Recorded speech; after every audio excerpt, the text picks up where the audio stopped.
The morning came hard and dry, the kind of frontier dawn that carried grit in its breath. Wind tore across the open land, scraping the soil bare, bending scrub grass flat against the earth. A section of the ranch fence lay broken where the night storm had pushed it down, splintered posts half buried in dust. Hadrian was already out there when the sun climbed over the horizon. He worked alone, as he always did. Sleeves rolled, hands steady, movements practiced from years of fixing what the land took apart. He lifted a fallen post, braced it, hammered it back into place with the calm patience of a man who trusted labor more than words. The wind pulled at his coat. He ignored it. This was his life. Repair, endure, repeat. At the far edge of the yard, near the lean shed that caught the worst of the wind, Anwen moved quietly. She had been there since before dawn, sweeping broken branches aside, gathering loose boards, setting tools back where they belonged. She worked without asking, without announcing herself, as if she had always been part of the place, as natural as the dust underfoot. She did not speak. Her dark hair was tied low at her neck, strands already catching sand in the wind. Her dress was plain, worn thin from work and weather, but she moved with a steady grace that came from habit, not pride. When she lifted a bucket, she did it carefully, conserving strength. When she walked, her steps left barely a mark. Hadrian noticed her the way a man notices a familiar shape on the horizon, without stopping, without questioning it. Anwen was not a hired hand. Everyone on the ranch knew that. She had no wages, no contract, no name written in the books. She had stayed after the storm months ago, after the night when everything had gone wrong. No one spoke of that night now. She had arrived battered and exhausted, alone, carrying nothing but the clothes she wore and the quiet of someone who had lost her way. Apache. That much was clear. The rest of her story had never been asked for, and she had never offered it. She stayed because she had nowhere else to go. She stayed because Hadrian had not turned her away. That was the beginning and the end of it. He had told her she could remain as long as she caused no trouble. She had nodded once and taken that as permission enough. Since then, she had worked where she was useful, hauling water, mending sacks, tending small tasks that did not draw attention. She did not linger. She did not complain. She did not belong. And Hadrian, in his own way, appreciated that. He finished securing the fence and stepped back, testing its hold. It stood firm. Satisfied, he wiped his hands against his trousers and glanced across the yard. Anwen had moved closer now, stacking salvage boards neatly beside the shed. "You don't need to do that," he said, his voice carrying over the wind. She looked up, surprised only for a moment. Her eyes were dark, steady, unreadable. "It needed doing," she replied. That was all. He nodded once. That was his way of agreeing, of dismissing, of closing a matter. He turned back toward the barn, already thinking of the next task waiting for him. Anwen watched him go. She had learned to read men by what they did not say. Hadrian did not ask questions. He did not look back. He did not wonder where she came from or where she might go. To him, she was a presence that did not interfere, a pair of hands that did not demand explanation. Convenient. For Anwen, the ranch was something else entirely. It was shelter from the wind, water when the ground ran dry, a place to sleep without fear of being followed. But it was not home. She knew that in the quiet way her people understood such things. A home called to you. This place did not. She finished her work and straightened, rolling the stiffness from her shoulders. Beyond the ranch, past the low hills and broken stone, the land stretched wide and open toward the south. Somewhere beyond that horizon lay Apache ground, familiar skies, familiar silence, a life that had been hers once. She did not know if she would ever return. The wind eased for a moment, lifting dust into the light. Anwen stood still, facing the open land, her expression calm but distant. Behind her, Hadrian disappeared into the barn, his back turned, already absorbed in the order of his day. Two figures on the same land, moving in opposite directions without knowing it. The morning went on. The fence stood. The ranch endured. And between them, unseen and unspoken, the space where two worlds had not yet touched remained wide and empty. The day settled into its usual rhythm after the storm, slow and dry, The kind of afternoon where the land looked unchanged even when something underneath had shifted. The ranch breathed again. Cattle were counted. Tools were returned to their hooks. Dust drifted lazily across the yard, stirred by passing boots and the low murmur of voices. Anwen carried a bucket from the well toward the barn, her steps measured, her grip firm. Water sloshed softly inside the metal rim. She moved as she always did, quiet, careful, leaving space around herself as if the air belonged more to others than to her. Near the corral, two men stood talking. Their voices were not hushed. They had no reason to be. It was an ordinary conversation, the kind people had when they believed the world was not listening. "Hadrian won't stay like this forever," one of them said, leaning against the fence. "A ranch like this needs a proper family." The other nodded. "That's how it goes. A man builds his land, then he brings in a woman who belongs in a house. White woman, children, makes it solid." Anwen slowed without meaning to. "He'll marry, you'll see," the first continued. "Someone from town, maybe. Someone respectable. That land deserves a future." Neither of them glanced her way. Neither lowered their voices. They were not speaking about her. They simply spoke as though she did not exist at all. She stopped a few steps short of the barn, the bucket hanging heavy in her hands. The words settled slowly, not sharp, not cruel, just certain. Rancher, wife, family, future. She understood them perfectly. No one said she was unwelcome. No one suggested she should leave. No one spoke her name with contempt or disdain. In their vision of what was coming, she simply was not there. That was the moment it became clear. "I am not being pushed away," she thought, "but I am not being kept." The realization did not strike like lightning. It arrived the way dry earth cracks under the sun, quietly without sound, inevitable once it begins. Anwen resumed walking. The bucket sloshed again, steady as before. Her face remained calm, unreadable to anyone watching. Years of survival had taught her that showing nothing often protected more than explaining ever could. She set the bucket down inside the barn and returned to her work. She fed the animals. She swept the dirt floor. She stacked supplies where they belonged. Every movement followed habit, but something inside her shifted, folding inward, tightening, preparing. Hadrian passed through the yard not long after, checking the ledger with the ranch foreman. He nodded at Anwen when he saw her. A brief acknowledgement, no more than courtesy required. To him, the ranch was running as it should. The storm damage had been repaired. The work was getting done. Nothing appeared out of place. Everything was fine.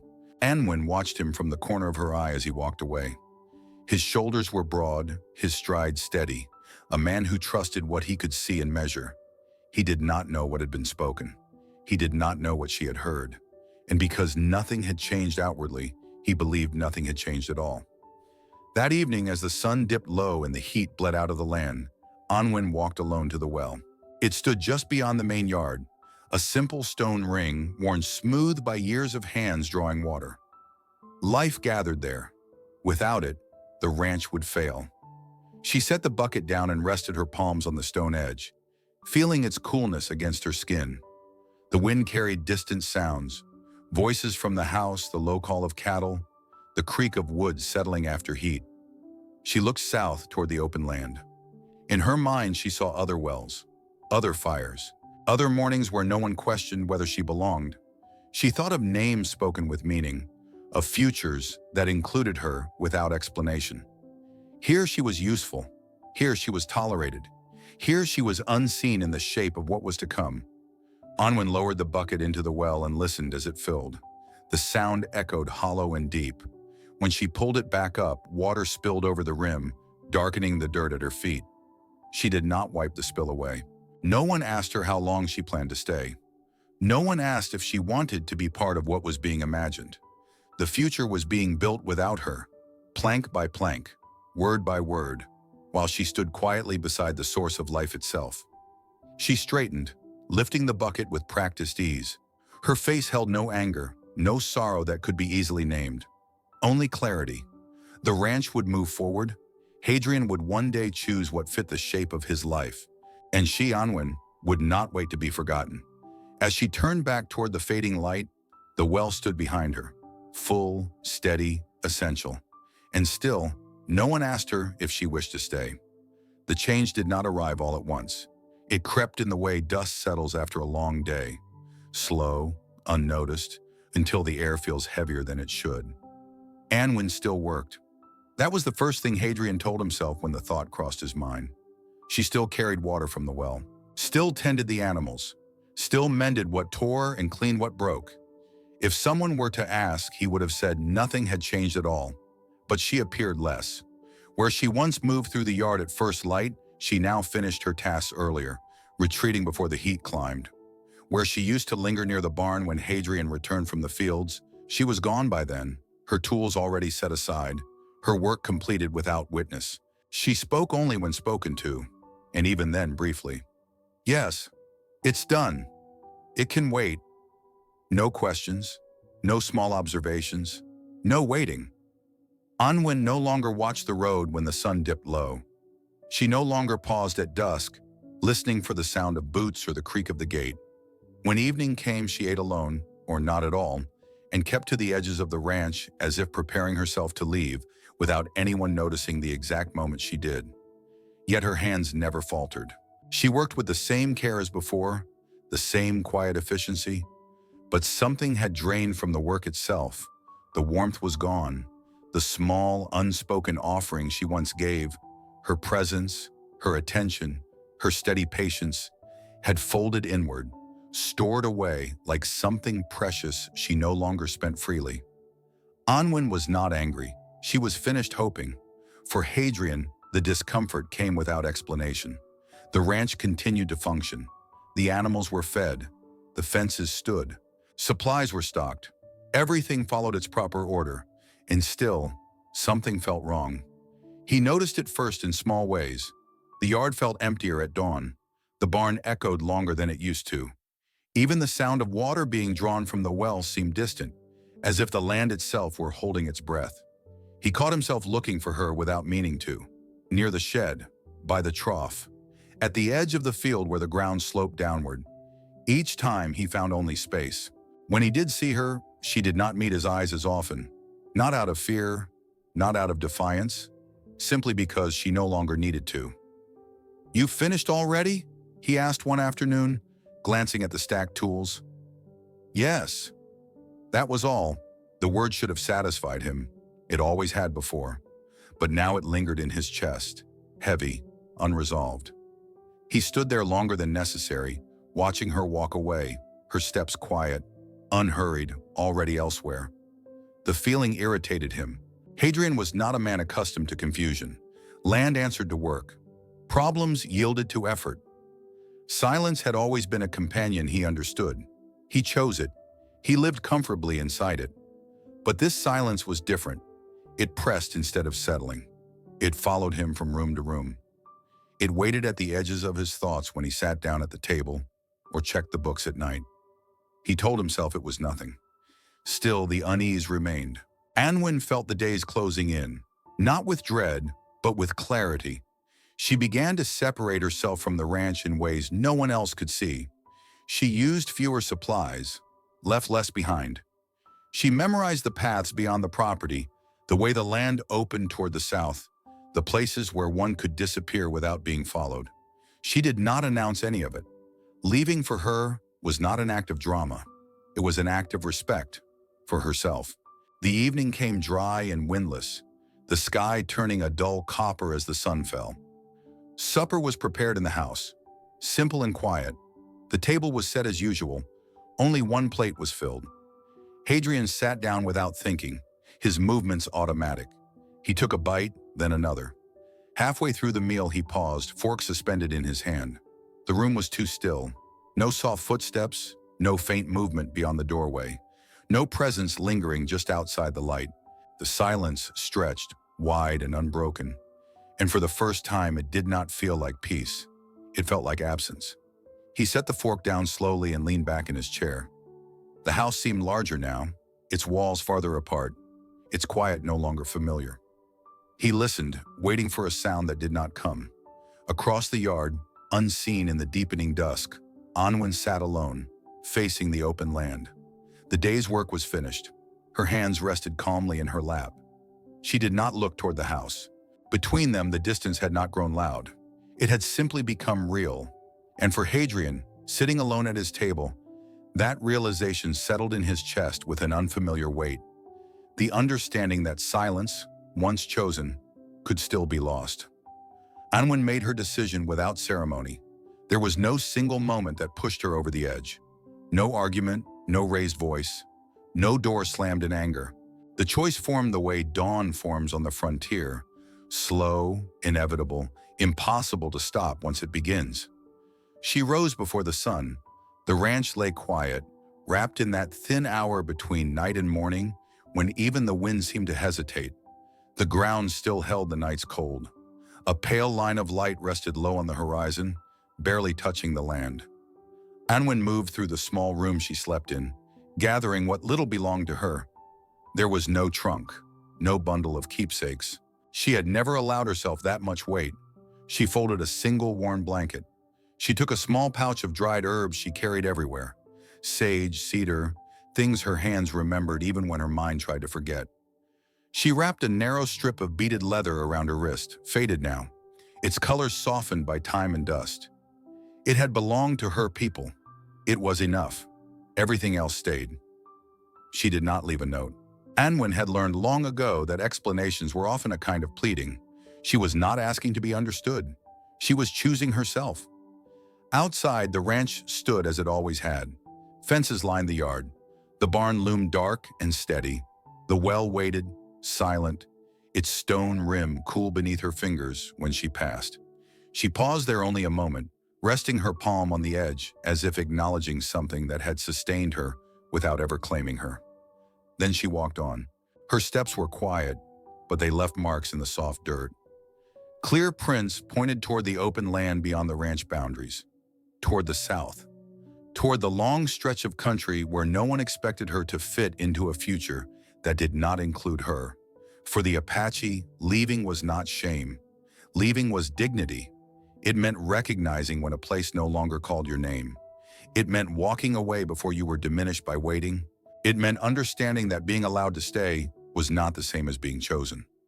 Anwen did not look back at the house. She did not hesitate at the gate. By the time the sun lifted itself fully above the horizon, she was already moving through the low hills, her figure blending into the land, her presence thinning until it became part of the distance itself. Hadrian woke later than usual. The morning felt off from the first breath he took. The house was too quiet, the kind of quiet that did not settle but echoed. He dressed quickly and stepped outside, scanning the yard out of habit. Anwen was not there. At first, the absence meant nothing. She had been keeping to herself lately. He told himself she would appear by the barn, or near the well, or from behind the shed with her tools already in hand. She did not. He checked the barn. The animals were fed. Water buckets stood filled. Everything was in order. Too much in order. A tightening formed in his chest, small but insistent. He walked toward the well and stopped short. The ground there was marked with fresh footprints, leading away from the ranch, not toward it. He followed them with his eyes. They stretched across the yard, over the packed dirt, past the gate. Each step clear, deliberate, unhurried. The tracks did not wander. They did not circle back. She had not left in haste. She had left with intention. Hadrian stood still for a long moment, the morning light warming his shoulders while something colder settled beneath his ribs. He did not know when she had gone. He did not know why. He had not asked, and now there was no one left to answer. The realization came late and useless. He had assumed she would remain because she always had. He had mistaken her silence for acceptance, her presence for permanence. He had not considered that staying without being chosen was a cost she would eventually refuse to pay. The ranch spread wide around him, open and vast, the land he had built, intended for years. For the first time, it felt too large, too empty, as if something essential had been removed and the space left behind did not know how to close itself. Hadrian turned slowly, looking back toward the house, the barn, the fences, everything standing exactly where it belonged, everything except her. The footprints faded where the ground hardened, swallowed by the dry earth and distance. The land erased them the way it erased all things in time. Hadrian remained where he was, hands hanging at his sides, staring out at the open country. He did not call her name. He did not move to follow. He only stood there, alone in the widening quiet, with the first understanding that some losses did not announce themselves loudly. They simply left. And once they did, the world never quite fit the same way again. Hadrian did not stop working. The morning after Anwen left, he rose before the sun as he always had. Habit pulled him from sleep long before thought could catch up. He dressed in the half-dark, boots scraping softly against the floor, movements precise, automatic. Outside, the land waited, silent, indifferent, unchanged. He stepped into the yard and inhaled the dry morning air. No footsteps had crossed it before his own. That should not have mattered. It had never mattered before. He told himself this as he crossed toward the barn, shoulders squared, mind already turning over the list of work that needed doing. Fence to check, horses to water, supplies to count. The ranch did not pause because one person was gone. And yet, the kitchen was cold when he passed it. The stove sat unlit, its iron surface dull, untouched. No kettle steamed, no bread waited to be broken. He noted it absently, as one notes a detail that seems off but unimportant. Outside, the barn doors opened with a hollow creak. The horses shifted in their stalls, alert but restless. They were fed, watered, brushed. Everything had been done already, by her before she left. He realized that too late. He worked through the morning in silence. The rhythm of his labor was the same, but the sound was not. Each movement echoed longer. The barn felt larger, emptier, as if the walls had quietly drawn back overnight. When he finished, he stood for a moment longer than necessary, hands resting on his hips, listening for something he could not name. Nothing answered.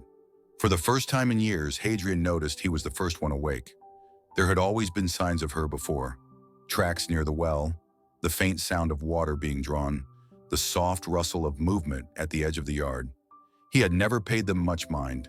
Now their absence pressed against him, sharp and persistent. By midday, the work was done. That unsettled him more than he cared to admit. He returned to the house intending to check the supply room, but found himself slowing as he passed the small space where Anwen had slept. The door stood ajar. He had not been inside since she left. He told himself he was only checking for order. The room was spare, too spare to feel lived in now that she was gone. A folded blanket lay on the bed, smooth flat with care. The floor was clean. Nothing had been disturbed. Then he saw it.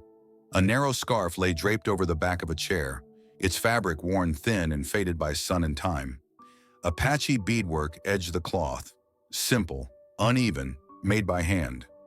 He recognized it at once, though he could not remember the first time he had seen her wear it. He reached for it without thinking. The cloth was soft beneath his fingers, lighter than he expected. As he lifted it, a faint scent rose from the fabric, dry herbs, sage and earth. Something warm and unfamiliar that did not belong to the house or the land. It belonged to her. The smell struck him harder than any spoken word could have. Hadrian froze. He did not call it longing.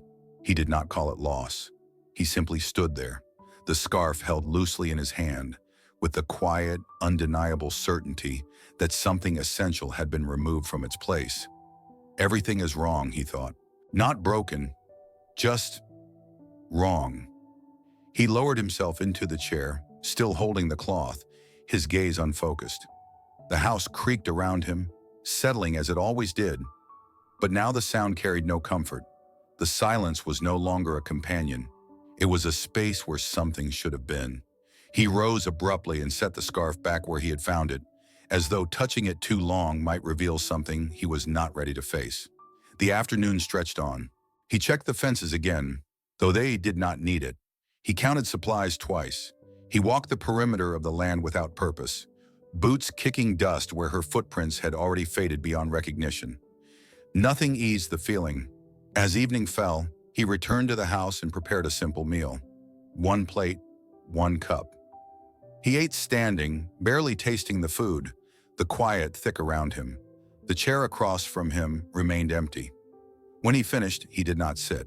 He leaned against the table, palms flat on the wood, staring at nothing. The ranch had always been large. He had chosen it that way. Space meant control, meant freedom, meant no one too close. Now it felt vast in the wrong way. Too much room, too much air, too little life. Hadrian straightened slowly and looked out through the open doorway toward the darkening land. The horizon stretched wide and uncaring, just as it always had. This, he understood then, was the moment everything shifted.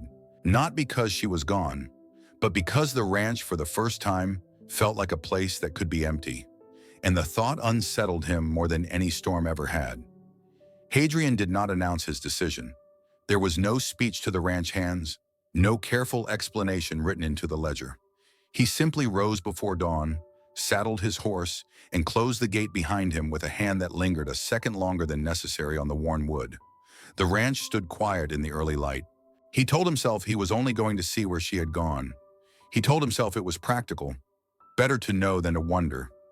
He told himself many things because admitting the truth felt too close to something he did not yet have words for. He rode out as the sky began to pale. The road was dust and stone, uneven from old wagon tracks and half-forgotten trails. The horse moved steadily beneath him, hooves striking a rhythm that gave his thoughts too much room. Wind tugged at his coat. The land opened wide, stretching in all directions with the blunt honesty of the frontier. Hadrian had spent most of his life moving forward, building fences, breaking ground, carving order out of hard soil. Going after someone was different. It required admitting that something behind you mattered. He followed the direction of her footprints as long as he could, past the boundary fence, past the last familiar marker. When the tracks disappeared into hardened ground, he kept riding anyway, guided by instinct more than reason. The first settlement appeared by midday, a small cluster of buildings crouched against the land, weathered and quiet. People watched him as he passed. They did not stop him. They did not welcome him either. He did not ask questions. He did not need to. He already knew where she would go. Further south, the land changed. The soil darkened. The air carried different sounds. Voices carried on wind, the low beat of life moving together rather than apart. He slowed as he approached the edge of Apache territory, his posture tightening without conscious thought. This was not his land. He dismounted and led the horse forward on foot, aware of eyes on him he could not see. He felt suddenly exposed, stripped of the distance that had always protected him. Here he was simply a man who had followed a trail too far to turn back. With each step, the weight in his chest grew heavier. If she does not come back, the thought surfaced uninvited. Who am I without her quiet moving through my days? The question unsettled him more than the possibility of her refusal. He had built a life around self-sufficiency, around not needing, around believing that anything essential could be replaced with effort and time. Now, faced with the idea that Anwen might choose a life that did not include him at all, that certainty began to crack. He did not want her because he owned her. He did not want her because he had given her shelter. He wanted her because the absence she left behind had rearranged the shape of his world. That realization followed him like a shadow as he moved deeper into Apache land. He saw her in the distance just before sunset. Anwen stood near a cluster of low dwellings, her posture upright, her movements calm and unhurried. She was not hiding. She was not searching. She carried water with the same practiced grace he had watched 100 times before, except now she did not belong to his land, and it showed. She looked stronger here, more certain. She spoke with someone nearby, her expression composed, her presence fully her own. There was no sign of hurry, no trace of the quiet shrinking he had mistaken for acceptance back at the ranch. Hadrian stopped. For a long moment he simply watched. This was the truth he had not prepared for. She did not look lost without him. She did not look diminished. She looked whole. The realization struck deeper than rejection ever could. He understood then that going after her had never been about bringing her back. It had been about answering the question he could no longer avoid, whether he could bear a life where she had chosen somewhere else. The wind shifted, carrying the sound of her voice across the open space. He could not hear the words, but the tone was enough. Steady, unafraid, free. Hadrian did not step forward, not yet. He remained where he was, a man standing at the edge of someone else's world, confronted by the quiet knowledge that the person he had gone looking for did not need to be found. And for the first time since she had left, he understood that wanting her meant accepting the possibility that she might never return. The sun dipped lower, painting the land in long shadows. Anwen lifted her head slightly, sensing something, and looked out across the open ground. Their eyes did not meet, but Hadrian knew in that still moment that everything he had been until now stood on the other side of a choice he had never learned how to make. Hadrian waited until the space between them closed on its own. Anwen noticed him before he spoke. She always did. Her posture shifted slightly as she set the water jug down, not startled, not defensive, only aware. When she turned, her face was calm, her eyes steady, holding neither surprise nor welcome. They stood a short distance apart, the open land stretching wide around them. There were no fences here, no walls, no lines drawn in the dirt to tell either of them where they belonged. Hadrian removed his hat and held it at his side. The gesture felt unfamiliar, almost exposed. He had crossed this far, knowing that anything he said would matter more than anything he had ever said before. "I didn't come to tell you to return," he said finally. His voice carried no command, no expectation. It sounded rougher than he intended, worn by dust and long miles. Anwen studied him in silence. She did not nod. She did not step back. She waited.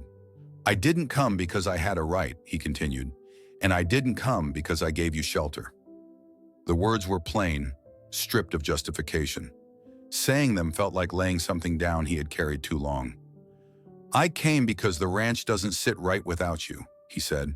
Then he stopped, as if realizing that still was not the truth. Anwen's expression did not change, but her attention sharpened, focused in a way that told him she was listening, not to his words, but to what he was willing to admit. Hadrian took a breath. The land was quiet. Even the wind seemed to pause. "I need you there," he said. Not want, not should, not must, need. The word hung between them, unguarded and exposed. Anwen did not react the way he had imagined she might. There was no softening in her eyes, no visible relief. She did not step toward him.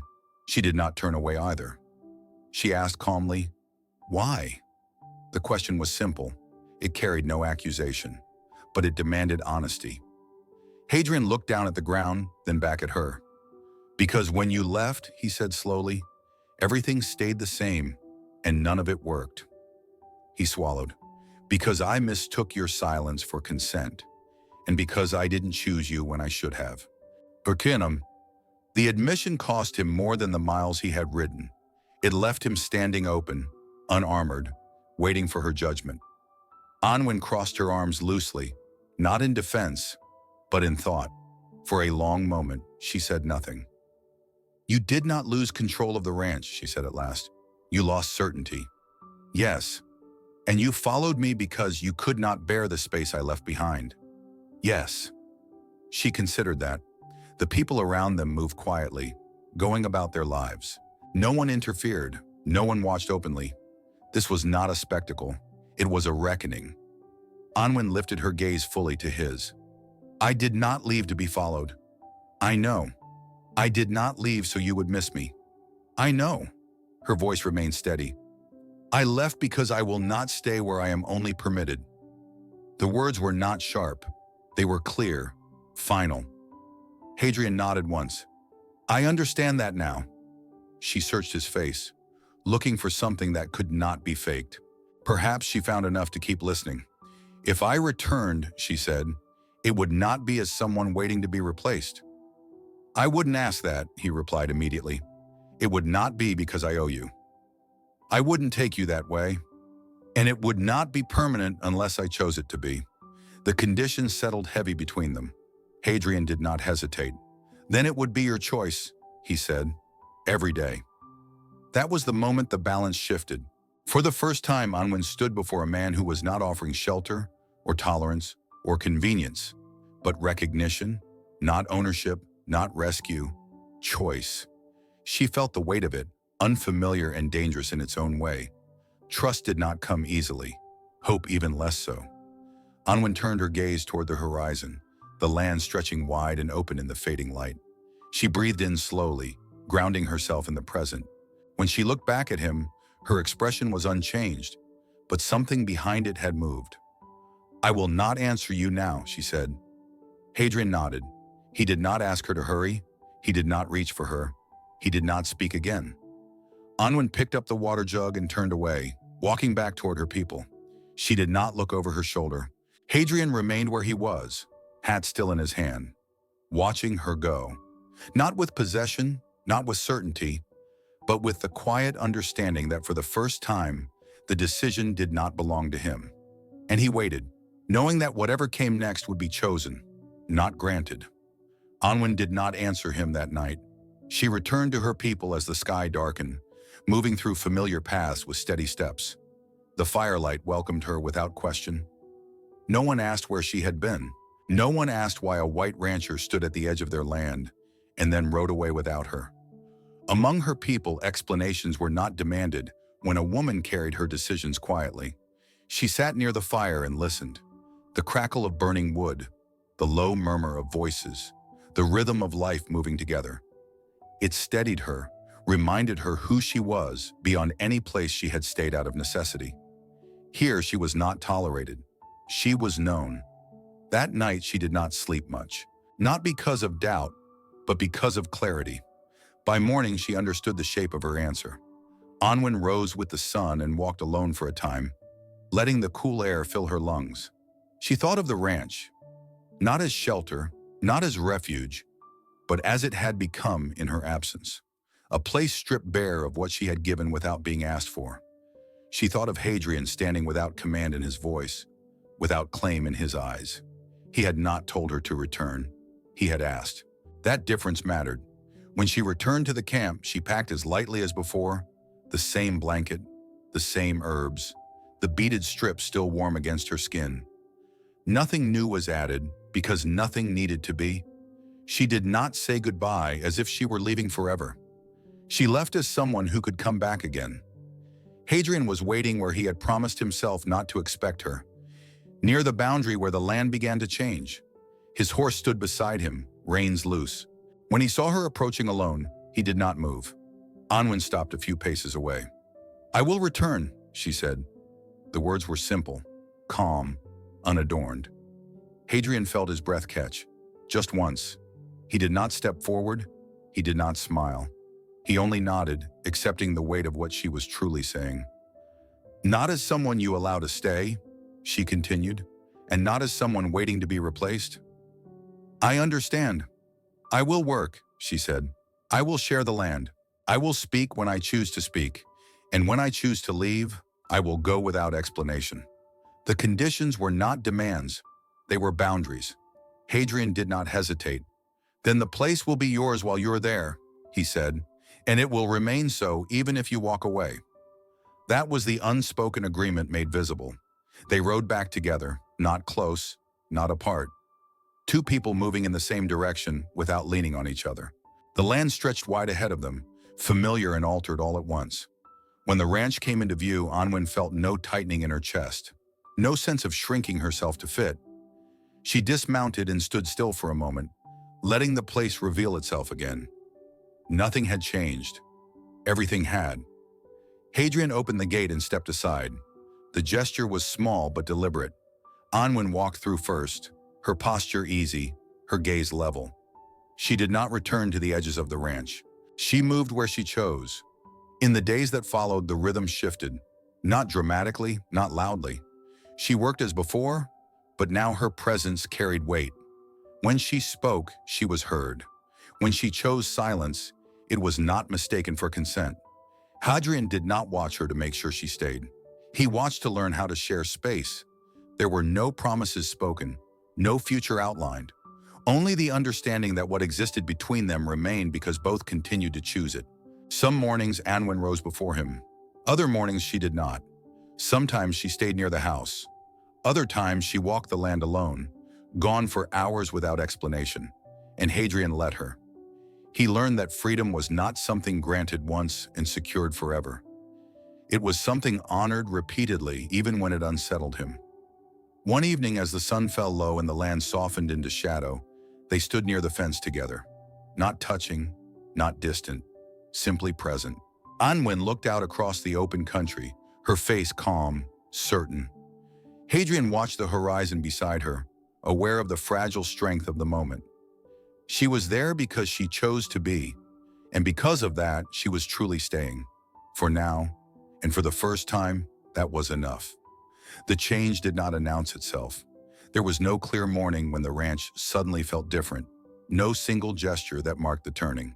Life simply began to settle into a new rhythm, quieter in some ways, fuller in others. Unwin no longer moved as if she were passing through. She stood where she pleased. She spoke when she had something to say. Her hands worked with the same steady care as before, but now her presence carried ease instead of restraint. When she laughed, soft, brief, almost surprised by its own sound, it did not feel borrowed. It belonged to the place as much as the wind and dust did. Hadrian noticed before he understood. He found himself slowing his steps when she was near, not out of caution, but attention. He listened more. He waited. When she spoke, he did not interrupt. When she was silent, he did not assume it meant absence. The ranch responded. Water was drawn together in the mornings. The bucket passed between them without comment. Fire was shared at night, wood stacked side by side, sparks lifting into the dark. They worked the land not as owner and guest, but as two people shaping something that no longer resisted them. Sometimes they labored in silence, but it was a different silence now. It rested instead of pressing. It warmed instead of hollowing out the space between them. The kind of quiet that did not ask to be filled. There were small moments Hadrian would have missed before.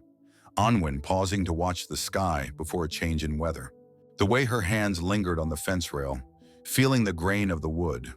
The steady look she gave him when he grew impatient, grounding him without a word. He returned those moments without realizing it. A glance held longer than necessary. A question asked instead of assumed. A shared meal eaten slowly, without hurry or expectation. There were no promises spoken. No vows exchanged under open sky. No talk of weddings or futures tied neatly with words. They did not plan far ahead. The frontier had taught them both that tomorrow was not something owed. Instead, they stayed. Some days Anwen worked beside him from dawn until the heat grew heavy. Other days she disappeared into the land for hours, returning with dust on her clothes and calm in her eyes. Hadrian never asked where she had gone. He trusted that if she wished to tell him, she would. And she trusted that when she returned, the place would still be open to her. That trust changed everything. The ranch felt smaller now, not in size but in distance. The spaces between buildings seemed closer, the land less vast in its emptiness. It breathed differently, as if it had learned at last that endurance alone was not living. One evening, as the sun dipped low and painted the sky in soft copper light, they sat near the edge of the yard. No words passed between them. The day's work lay finished behind them. The night stretched open ahead. Anwen broke the silence first. "This land listens," she said quietly. Hadrian considered that. "I think it always has," he replied. "I just didn't know how to hear it." She smiled. Not wide, not bright, but real. They did not touch. They did not need to. What existed between them was not urgency. It was presence.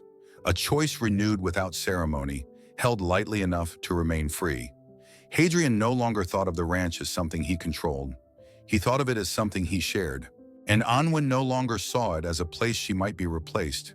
It was simply where she was, by choice, not necessity. The frontier had not softened them. It had taught them something harder. That love did not always arrive with declarations or promises. Sometimes it came quietly, through shared labor and mutual respect, through the decision to remain when leaving was still possible. As darkness settled and the first stars appeared, the ranch stood steady around them. Fences held. Fires burned low. Water waited in the well, and two people sat together, not bound by words, not secured by certainty, only by the quiet, deliberate act of staying, for now. And that, in a land shaped by departure and loss, was its own kind of grace. The evening came in slow and wide, the way it always did on the frontier.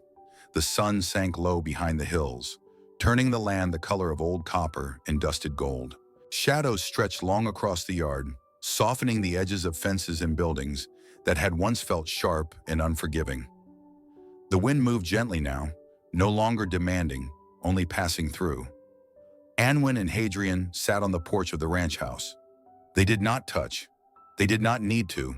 The space between them was small, deliberate, held with care rather than distance. Close enough to feel the other's presence, far enough to remain free. The day's work was finished. The land rested. Somewhere beyond the fences, cattle shifted and settled. The well stood quiet, full. Firewood was stacked neatly by the wall, waiting for night. Anwen leaned back slightly, her gaze fixed on the horizon where the sky met the earth. The land no longer looked like a temporary shelter to her. It did not feel like borrowed ground. It was simply where she stood, by choice, not by lack of options.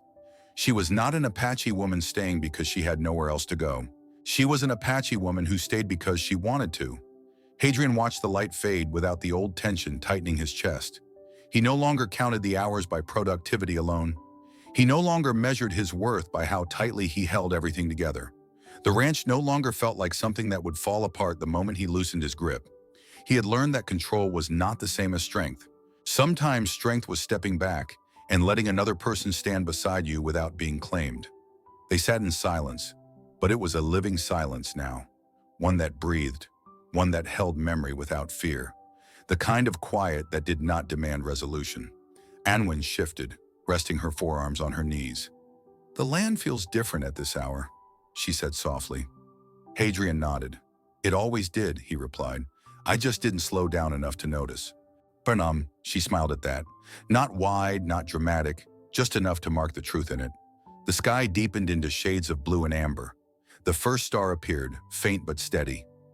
Night would come soon, bringing cold and darkness, the same way it always had. Neither of them spoke of the future. They did not talk about marriage. They did not talk about permanence.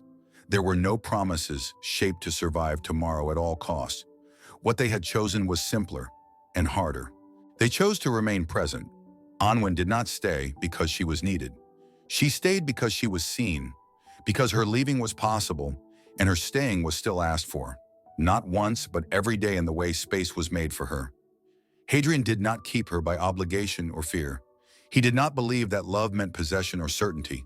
He understood now that the most fragile thing he could offer was freedom, and that offering it did not mean losing her. The land bore witness quietly. This ranch, once defined by endurance alone, now held something softer and stronger at the same time. Not ownership, not rescue, but choice. As the light finally slipped away and the porch settled into shadow, Anwen stood and stretched, unhurried.